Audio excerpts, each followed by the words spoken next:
Hello and welcome. My name is Chris Gibbons. I'm the director for the Healthcare Administration program here at Mercy College, and welcome to the program. You're obviously working through that new student checklist because one of the first items on the checklist was to watch this video. In this video, what I'd like to do is go over some of the more frequently asked questions that students have as they're entering the program. I know that when any of us start something new, there's usually some excitement and enthusiasm, but there's also maybe some nervousness and anxiety because you're starting something new and meaningful.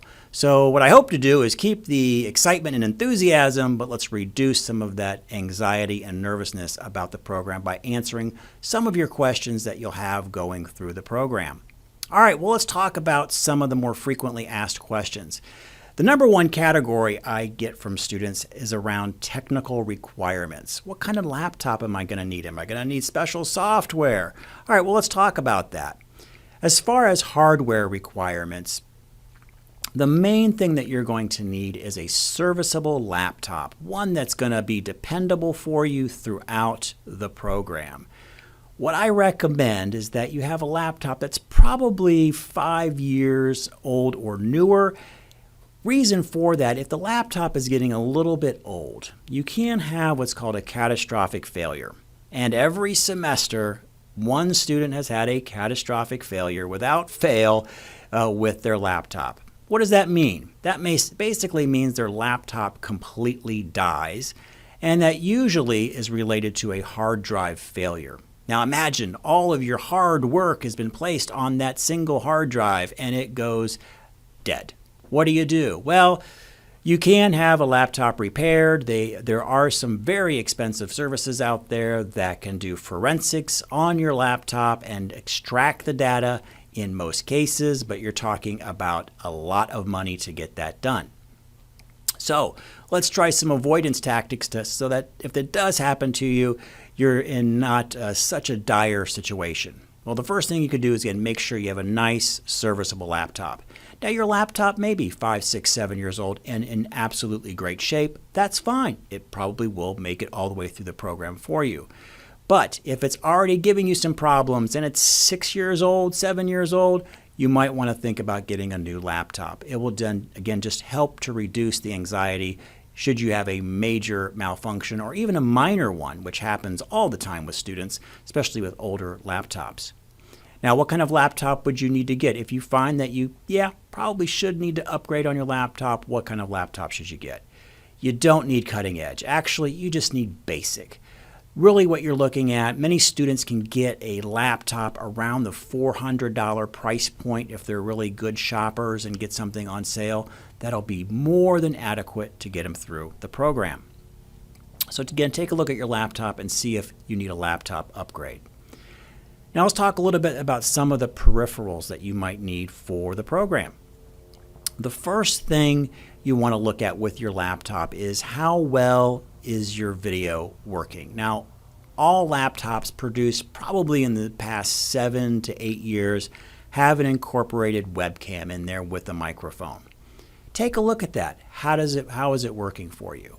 I will say for almost all of our students, the incorporated webcam in their laptop works just fine. What may not work is the microphone. Laptops are notoriously bad with sound.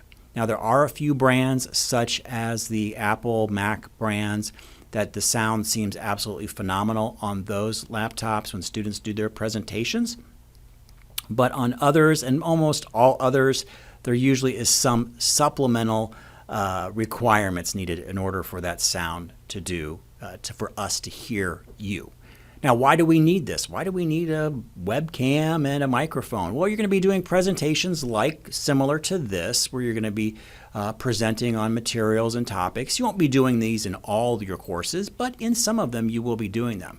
And obviously to do them, you're going to need a camera and some form for us to be able to hear you. Now, so what do students do to resolve the issue? Let's say you check out your laptop and the video looks great, but the sound is not quite up to where it needs to be. Easy solution is to get an external microphone. Now you can go with something really fancy like this one, but that's overkill. You don't need anything like that.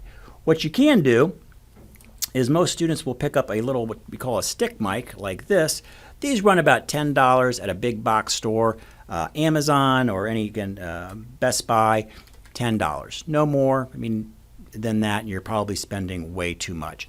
Another solution that I like to use is a headset with incorporated boom mic. With incorporated boom mic. So check out these. They're a nice way to go as well. And when you got to listen to your lectures, you got a little privacy that you can put on and just hear and tune out the rest of the family while you can listen to your lectures. So again, take a look at your sound, see what you need, and go from there. Again, you might be just fine, but then again, you may need a little bit of an upgrade in that area. All right, so that pretty much takes care of the hardware. Pretty simple, right? Have a nice working laptop with a good webcam with the ability to pick up sound that's cleanly heard and be able to transmit that through an upload of some sort. So test that out and see how you're doing. The next question I get is around software. Now, software issues are pretty minimal. What your digital campus is something called Canvas. That's the proprietary name for it. And that's a web-based application, so you don't need to worry about that. Really, the only thing you need to worry about is some form of producing work through some sort of Office application. What is the number one Office application? Well, it's Microsoft Office. All of our documents here at the college are required to be opened by Microsoft Office simply because that is the software to which we have here at the college. So that means for students, you're going to have to produce, let's say you're writing a paper, that has to be saved in a DocX or Microsoft Word format so that your instructor can open it and grade it. Now, there's a lot of ways to do that. The easiest way is to make sure that you have Microsoft Office. I would say the three applications you're going to use pretty much primarily throughout the program would be Word, which is the word processor, PowerPoint, which is how you'll make presentations, and then occasionally Excel, which is a spreadsheet function application, which you'll use occasionally in some of your courses. And you might want to use it for charting and graphing capabilities as well. So you're really going to need those three applications as you go along, and you're going to have to be able to save those in Microsoft Office friendly formats. Obviously, owning Office will take care of that for you. There are a lot of ways to get Office if you currently don't have it. And I would say as long as you have from Microsoft Office 10 and above, you're going to be fine. So if you currently own it, you're set. Let's say you don't own it. What can you do? Well, luckily Microsoft has absolutely cut the price on this, which was once a very, very expensive suite of products. In many cases, they're almost giving it away for free. But they've cut the price on the product a great deal. The one I would recommend to look at if you do have to buy Microsoft Office is Office 365 University Edition. Make sure you look for the University Edition. Microsoft sells it directly through a digital download. And what that provides you is the whole suite of Microsoft Office, way above and beyond just the three applications I've talked about. And what's nice about 365 is it also updates those versions of the Office products automatically in the background. So you always have the latest, greatest version of Microsoft Office. Now, that's not necessarily required, but it is kind of nice to have when you know that you're always having the most updated version of Office available to you at your fingertips. The other nice thing about Office 365 is it does come incorporated with a cloud-based service called OneDrive, which I'll talk about in just a moment. So it makes a nice cohesive product for you. Now, with that, the last time I surveyed costs on that product, I think it was running about $65, and that was for a 4-year subscription, which should be long enough for you to get through the program. Now, if you want to continue that, you can, but there is a beyond the 4 years, but there is a subscription cost for that.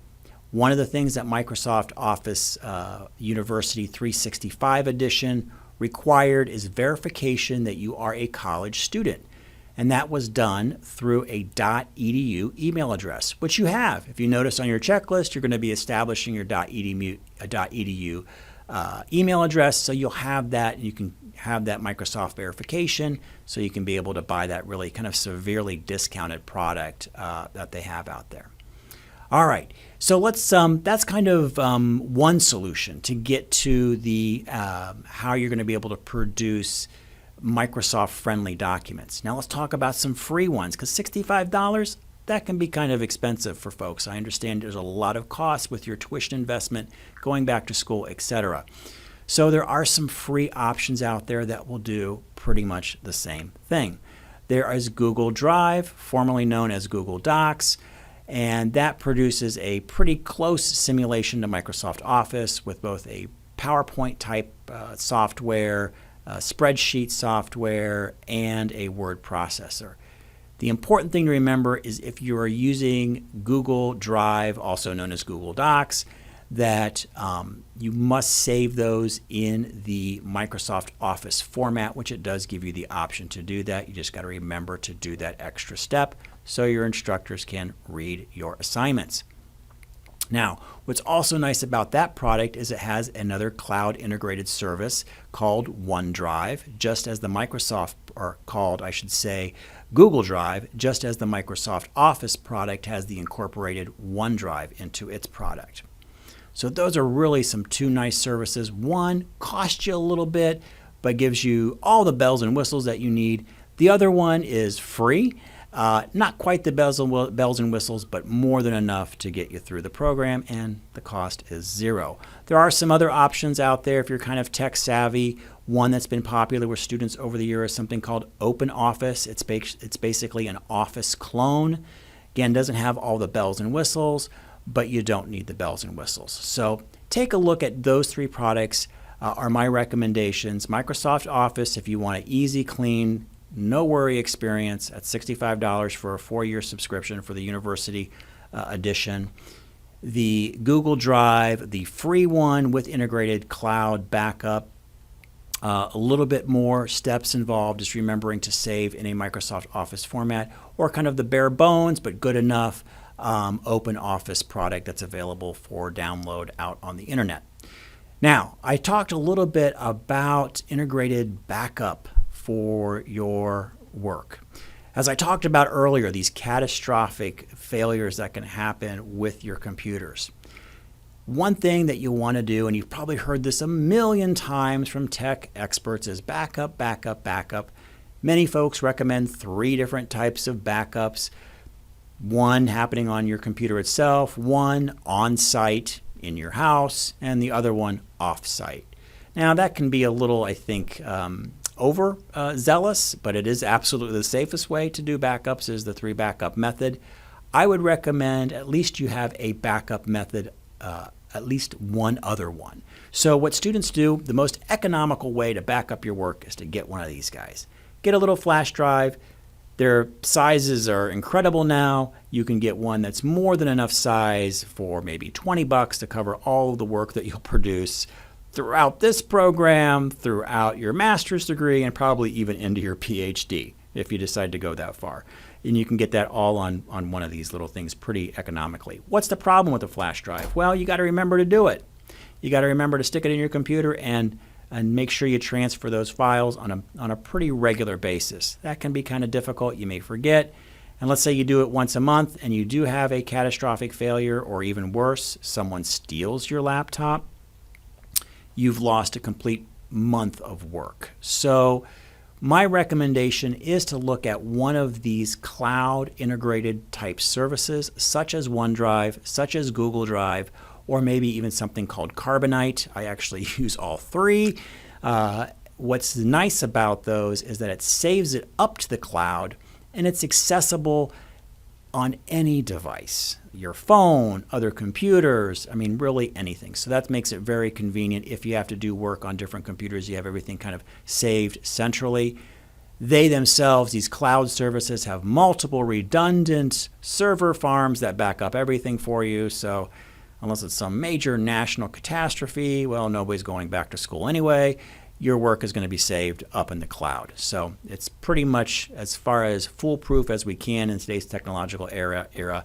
I think the cloud integrated services are the way to go, and you don't need to think about it. It kind of happens all in the background. All right, so think about how you're going to back up. Find a method that works for you, one that you can feel disciplined about and regular with. So if you do have that event, and I hope you don't, but if you have that event where technology fails you in some regards, that your work is saved, because that's what this is all about, is the work that you produce, and being able to have that. And so be prepared and take some proactive steps on that. So start thinking about what kind of backup systems that you're going to want to use for your laptop. All right, so that kind of covers the software, hardware items that we're going to need for the program. Let's take a look at the checklist. I want to talk about a few of those items as you continue to work through that checklist, and kind of address some frequently asked questions as we typically get as students progress through that. So let's pull up that checklist here. And as you see here, we've got, you've already done the introduction video, so congratulations on that. The next thing that you'll want to do, as I mentioned in the video, is you'll want to establish that Mercy College email. Your college email is going to be how you primarily communicate with everybody here at the college, and it's going to be how the college and your instructors and myself communicate with you. So you will want to establish that college email. Now, I know many of us already have our own personal email, we have our work email, and now you're going to have a school email, all different accounts. I know that can be a little frustrating, but unfortunately that's the nature of the beast. For those of you that are a little tech savvy, you can have all those aggregated into whatever email clients that you're working with, or you can visit each one independently. That's, again, totally up to your comfort level of technology and having, multiple email accounts, aggregated into Outlook or some other email client. It does take a little bit of tech savvy to do that, but by all means, it's not necessary. What is necessary is that you check your college email frequently. We're going to be pushing out a lot of important communication to you through that college email. So my recommendation is at least check it 3 times a week. There'll be some general information almost every week pushed out, but then there'll be specific information that could be very important to you. Again, it will come through that college email. Once you establish your college email, what I would like you to do is send me a test email. Just say hello, and then I'll send you an email back so you know everything is working and we've already established a connection there. Next thing on your checklist that you'll see is register for your fall courses. Now, in your packets, your new student packet where you found this checklist, you also have 2 plans of study. Everybody is given a full and part-time plan, so you can kind of compare and contrast, which way that you want to start the program. Keep in mind, you can change at any time. You can speed up, you can slow down, but right now we need to have a starting point. So we give you 2 plans of study for you to kind of compare with. Now, my recommendation for most students is to start part-time. Get acclimated to coming back to school. Get acclimated to being online. There's no reason to really push yourself unless you have a reason, because you're going to be busy enough with part-time, trust me. But there are some students out there who do have the ability to go full-time. It really depends on your own personal situation, your work situation, your family, social situations, on whether you can do that. I know some students have time constraints that they have to get a degree done in a certain time, and they're pretty much prescribed to doing a full-time plan. But again, if you have the flexibility, I would recommend starting part-time, and then if you wish to ramp it up, you'll contact your academic advisor. Her name is Mary Ock, and she can readjust your plan for you if you want to ratchet it up. Okay? So take a look at those plans of study and register for your fall courses. All of the information is in there for you to go through our system called Empower. That's how we register for courses. That's also how you're going to see your final grades, and your transcripts will also be reflected in that same system. But there's a little sheet in your packets that will guide you through that process. So register for your courses. The next thing that you'll want to do is complete your Canvas orientation. Canvas, as I said earlier, is your digital campus. So what we want you to do is to be totally acclimated with how things work online. So when your first day of class does start, you're not worried about the technology. You're just worried about the learning. And that's what the Canvas orientation is going to do for you. It's going to get used to your digital campus. Most students complete it in under an hour. I say I put 2 hours on here just in case you want to take it a little bit slower, but should take no longer than 2 hours and most likely about an hour to complete your Canvas orientation. So click on the link or copy that link, put it in your browser, and go through the Canvas orientation. You don't need to do it all at once. You can break it up over a couple of days if you wish, or you can knock it all out in a single setting. That is completely up to you. All that I ask is that you have it completed before the first day of class. The next thing that you'll want to do is order your textbooks.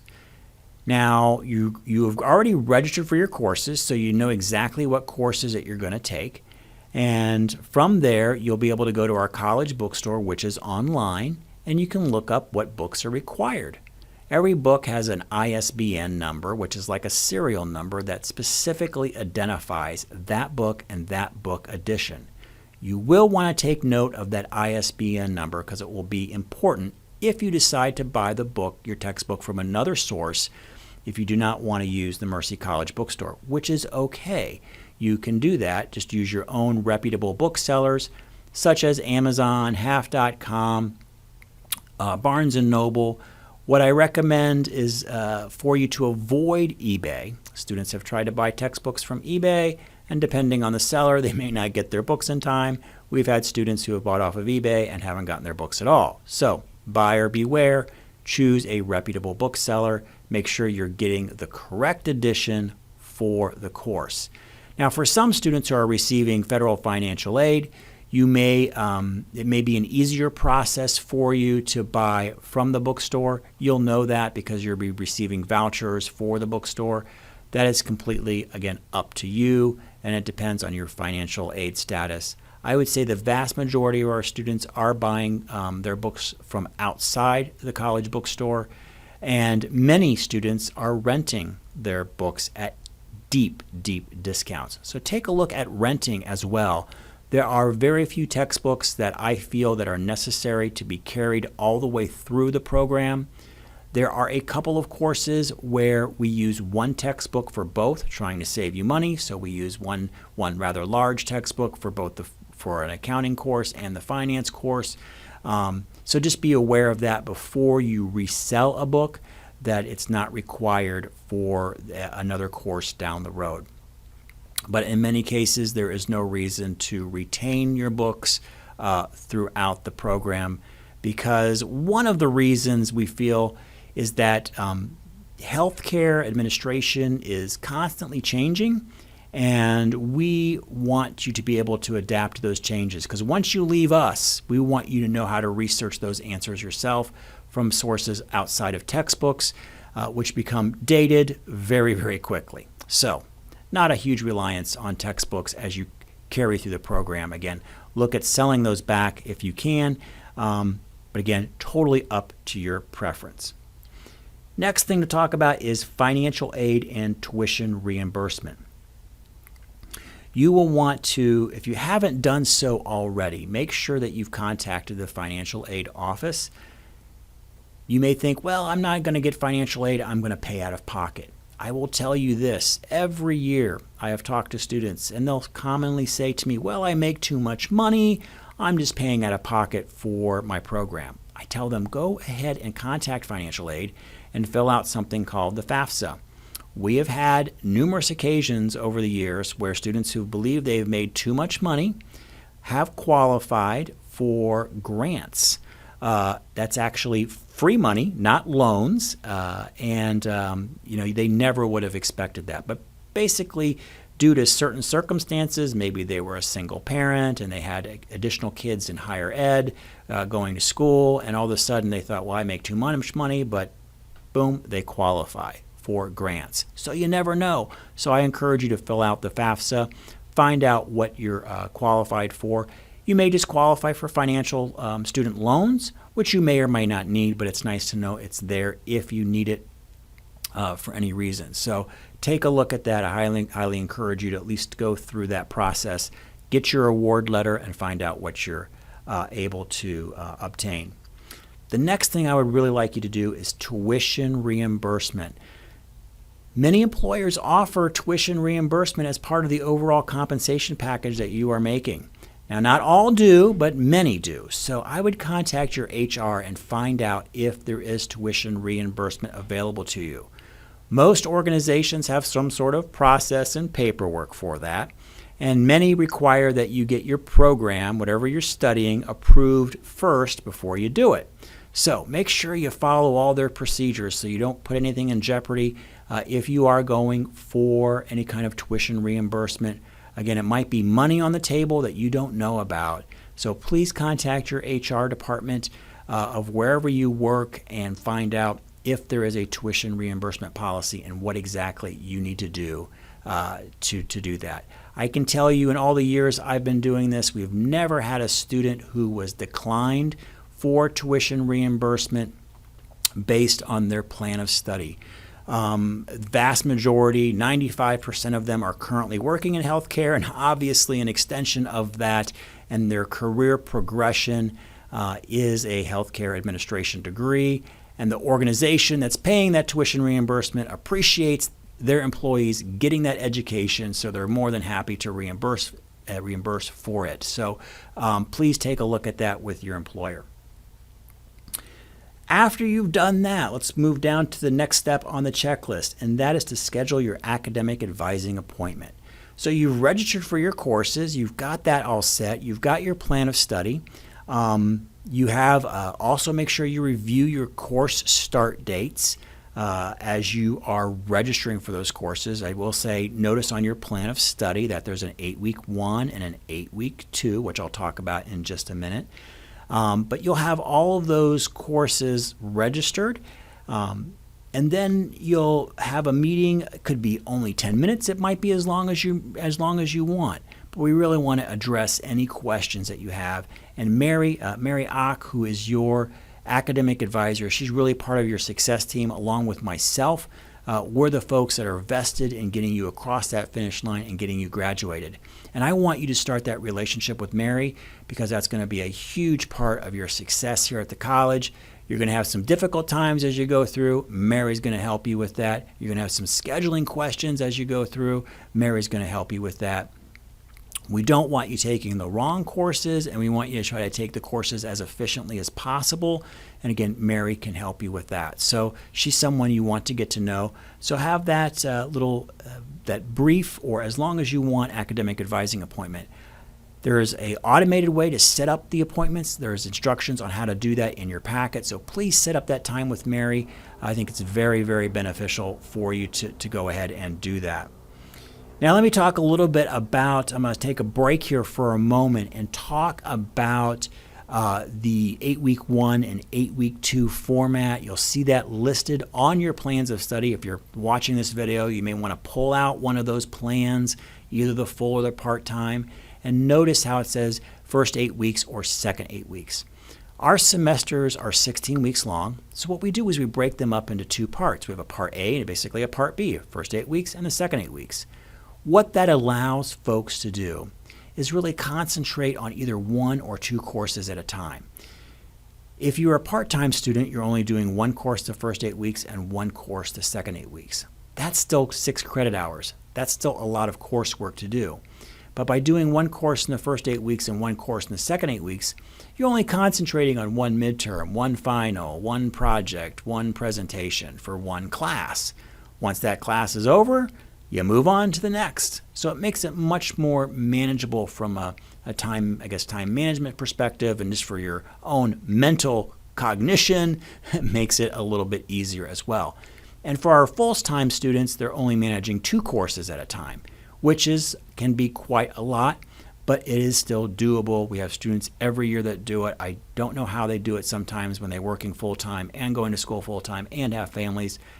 Not sure how they have the energy to do that, but we do have a group of students every year that do that. But this actually makes it much more manageable for them to be able to attempt something like that. The one thing we do not want you to do without a lot of guidance from us, either myself or Mary, is to take 3 classes in any one 8-week period. That can be very, very intense. We have students that do it. We make sure we're counseling them on that. We're making sure that the course, maybe the rigor of the courses are not all 400 level courses, that we kind of balance it out. But sometimes for scheduling purposes, students will do that. But please see us if you ever at any time in your career here want to take more than 2 courses at a time. Really, if you have any questions whatsoever as what type of courses to take, what sequencing, that's when you're going to contact Mary, and that's why it's so important to start that relationship with the academic advisor appointment. All right, well, let's go on to the last step, and that is to complete your college and program orientation. Now, if you noticed in one of the earlier steps, we had you do a Canvas orientation. That's your digital campus, getting used to how the digital campus looks and how to do assignments and whatnot. These orientations, the college and program orientations, well, at the college, you're going to be learning about the support services available to you at the college, a little bit about the college history, our culture, kind of from a much more global perspective, but services and features that you will probably use here at your time through Mercy College. So it is important to go through that college orientation. The next piece is going to be program orientation. That's where I'm going to talk to you in a more micro perspective about just the program itself, more nuts and bolts about the healthcare administration program. Now, both of those orientations are going to be done online. They're going to be done self-paced, and they should take no longer than 2 hours each to complete, or 4 hours. That's being kind of generous. Most students will probably complete it far under 4 hours for total for both of those. And you can, just as with the Canvas orientation, you can kind of break that up over a period of days or weeks. That will be totally up to you. I do recommend that you break that up, though. It's probably a lot to do in 3 to 4 hours just sitting in one sitting. Now, you will receive the links for those activities about 4 weeks before the start of class. So all that I ask is you have those done before the start. Now, please note that in your packets you have a welcome letter which indicates the start date for your classes. That is also indicated when you registered for your courses. Again, review the start dates for all of your courses. You know, some of them will start right away, and some of them will start 8 weeks, into the semester. So make sure you're kind of aware of what starts when, and make sure that you have your textbook by the start of the course. So, as I talked about the courses being 8 weeks long, there is no acclimation period. We start right away in our courses, and of course, key to that is having your textbook and being up to speed on that. So, have your textbooks ready by the first day of class. Have your college and program orientations done by the first day of class.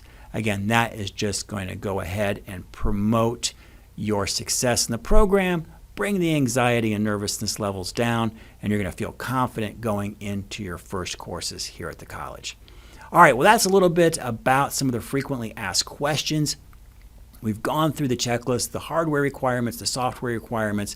I want to end with a little bit about online learning in general.